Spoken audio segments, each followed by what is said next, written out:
going, everybody? Ragiroth here.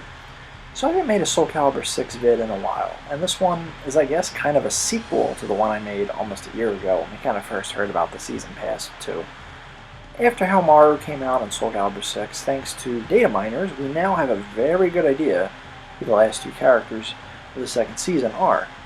And they are Setsuka and Hwang. And to this, I personally say, thank God. These two characters are the last characters we really needed from the first trilogy era of Soul Calibur, that were missing from Soul Calibur V, even longer for Hwang. Now, I originally believed that one of the characters from the second season pass would be a new character due to an interview that Okubo had. However, I'll admit that I was wrong to think that, and hey, I'm glad. I kinda didn't want it to be a new character, despite absolutely loving the two new characters we got with this game. However, I still think there's some truth to Okubo's weird answer in this interview. Now, assuming Okubo isn't just trolling or trying to keep us guessing, what I think he possibly means is that at least one of the returning characters in the past will be overhauled. At least to some degree, that maybe is a bit larger than what we have with a lot of legacy characters in the game already. So first, Setsuka. Honestly, I don't think Setsuka is getting much of a change. Why? Well, okay. Even though Setsuka probably isn't the most popular character in Soul Calibur, even if she's not too important to the story, and even though she is easily overshadowed by her other fellow Soul Calibur 3 newcomers, she still has a good amount of fans, I'd say. She still has a unique design, as well as a completely unique fighting style. She still has her own identity in the series. The only thing I would really ask to be changed of her is less so her, but the traits of her weapon. I love the Lido, I hope I'm saying that right, fighting style. I just would like to be able to use weapons that are more closer to a regular katana length, and B, maybe not have them all be like the umbrella, but just normal katana sheaths. This is less so for her, but more so for character creation. Even though I don't agree with Alpha Patroclus replacing her in Soul Calibur V, I highly preferred the weapons he had. But long story short, I don't think this potential revamp is for her. Now Hwang, on the other hand, I could maybe seeing it being more likely to be directed at him. Let me explain. Hwang, I think, has always sort of had this issue with having someone overshadowing him. He debuted in Soul Blade, the first entry in the series. However, I think, and I could be wrong about this, but I think him and Mitsurugi had very similar fighting styles. And of course we know Mitsurugi is one of the figureheads for the series.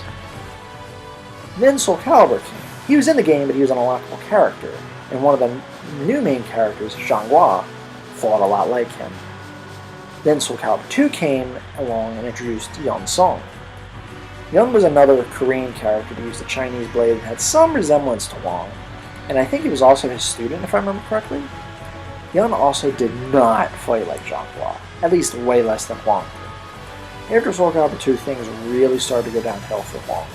However, he actually did make a full return in the arcade version of Soul Calibur 3, where he did at least have a slightly different fighting style from both Yun and Zhanghua. But for some reason I will never understand, Project Soul didn't bring him back after this, despite making Amy come back, even though, like Hwang, she was also made a full character in the SC3 arcade. I'm guessing because not enough people played the arcade version of Soul Calibur 3 to really give Hwang another shot.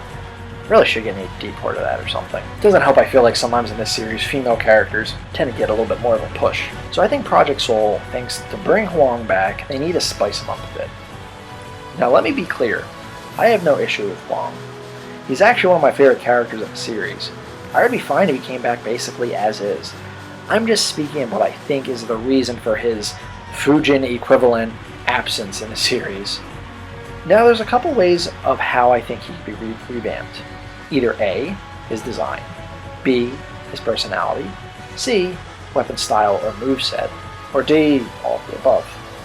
Now my friend Mark Yoon did an interesting and informative video talking about how the three Korean characters in the series aren't really properly representing their culture, unlike a lot of other of the series, of the characters in the game.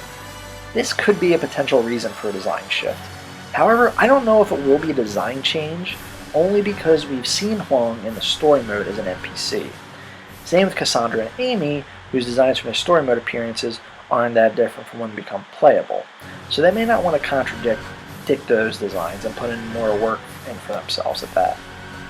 Only thing I could really maybe see being changed of his design is his hair color being more of a solid black as opposed to that kind of dark brown, so that he actually looks 100% Asian. Personality? Maybe spicing him up a bit more. I know Hwang has been criticized for being bland in the personality department. I don't really think you have to change much with him though, especially since I like him being more stern and serious than Yun. Now, weapon style and moveset? This I think could be the biggest candidate for a revamp. As I've said, he mainly had characters that already fought like him, so I think maybe they could give him like a slightly different weapon style. An easy answer for not going too far away from how he already fought is by having him dual wield his sword style. You know, we don't want him like using a, I don't know, chain or like an axe or something like that. That's so, you know, so out there from what he already had. Another thing Mark Yoon also talked about in this video was how the Korean characters aren't really even using Korean weapons, and suggested how Hwang and Yun could maybe use Korean blades as opposed to, and how like maybe Hwang can dual wield them because actually the swords they use are actually Chinese style blades. I love this idea. I actually thought an easy solution for Hwang a while back could be him dual wielding his Chinese blades, but I think this would be even better and kill two birds with one stone. Or well, I guess two actually. I love dual wielding, so I think this would only make Hwang cooler for me than he already is. An added bonus is this would probably be easier to kind of have a fighting style for Shura, the bonus character from Soul Calibur IV, if you want to make her as a creative character. Now, it is entirely possible that Hwang could use the same weapon style, and maybe Yun Sung could be the one getting a new style, you know, later down the line in another season pass. The only reason I think it's more likely to be Hwang is just because, as I've said, Yun already kind of fought differently, so there's probably less of a reason to change him up, aside from maybe him actually using a single Korean blade. Not to mention, but this interview where I got this idea is for this season pass, and we know that Hwang is coming, or at least most likely coming for this pass, as opposed to Yun. I did also initially think that perhaps they were revamping him in a larger way and making him a villain or corrupt by the Soul Edge, because of the square that most likely represented him in the season pass display had the Soul Edge instead of Soul Calibur. However, I think I realized it's just part of the design, as how Maru also had the Soul Edge behind him, and we know that he's not a bad guy or corrupt by the Soul Edge. So I think that's basically it. Well, I don't think we were getting a new character anymore. I do think one of these remaining characters will be drastically changed in some way, and I do think it's more likely to be Hwang than Setsuka. And of course, I could be entirely wrong and be looking way more into the silly interview than I should, but I'm just speculating. I don't really have much of a horse in this race because as long as we're getting these two, I'm happy. So let me know what you guys think in the comments below. I'd like to hear your thoughts on this.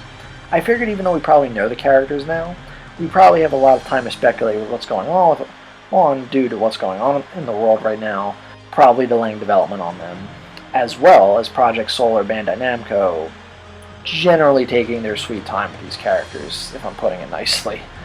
But thank you so much for checking out this video, and as I always say, another time, another place. Keep being awesome.